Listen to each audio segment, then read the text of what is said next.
Okay, so we've had that pullback. We've had a pullback now on dollar index, and where we've come on into is this daily block here and a breaker. So if I mark at the high of this, so the high comes in at 93.50,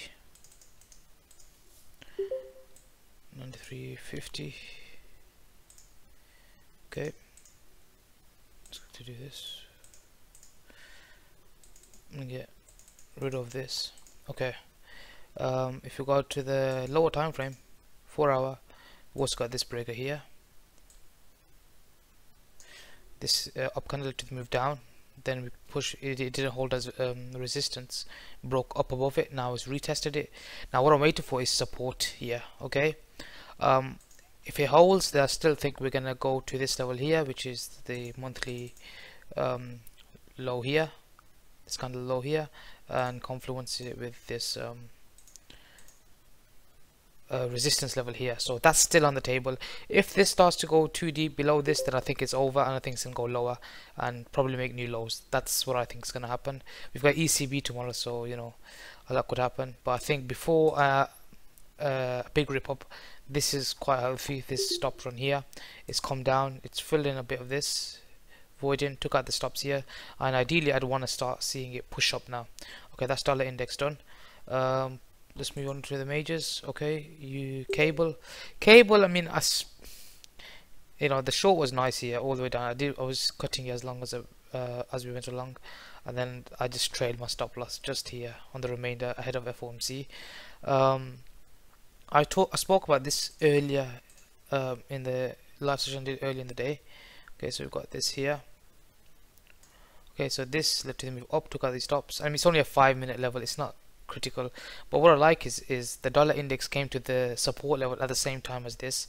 So ideally I'd like it to stay below here, but it's a bit tricky the way it's looking. It's not nice.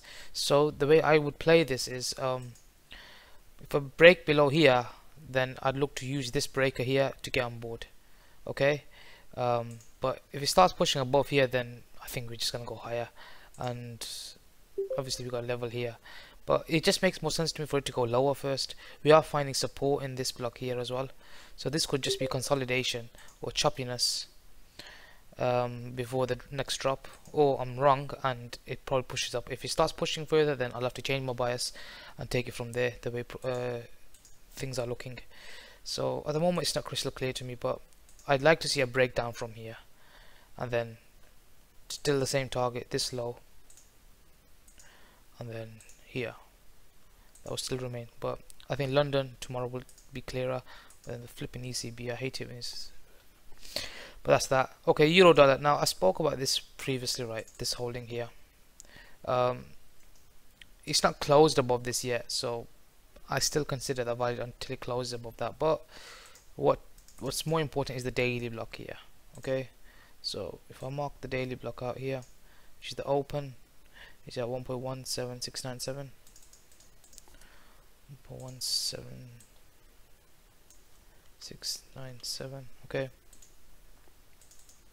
and if we look, see, we get breakers within breakers within breakers. Which one do we use?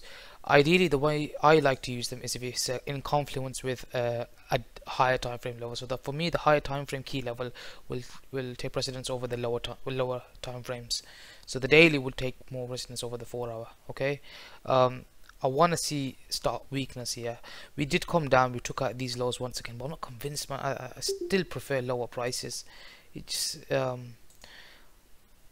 like I said, what would negate that, what would make me go long would be the same scenario as I said yesterday. A move above here, this high here, then a dip, then I would get long.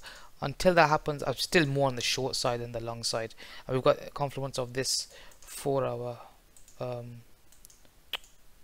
this 4 hour block here. So we'll see. So what I'll be waiting for, same thing, weakness. Weakness from here. I think even if I'm wrong, I think it'll want to fill this in. Very thin move, very quick move up ahead of FOMC. So ideally I'd like this to be the top, and then weakness. If it doesn't give me anything ahead of ECB, I'll wait on the sidelines. I've still got the same targets in mind. I think again stops are going to be resting below here. This move up could just be a stop run for continuation down. The way it's looking to me, I'm more inclined toward the downside now than the upside. And it's still the same, the targets, still the same targets, nothing has changed. Okay, that's that done. Dollar yen. So there's a few of them, all the majors are coming into support and resistance at the same time. So if I mark out dollar yen, it's come back into this here. The open is 110.034. 110.034. So it's come right to there. It's filled in some of this void and it's coming to this cluster of price action here.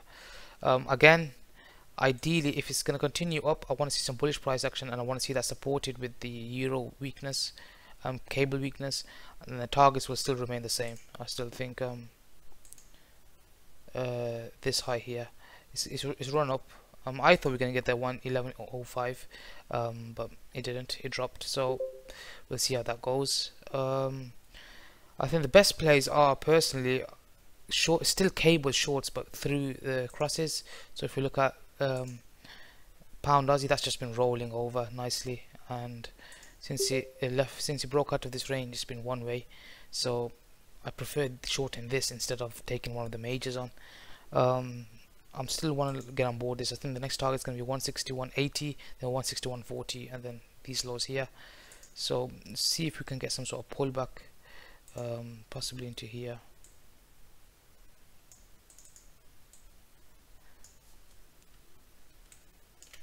Hang on.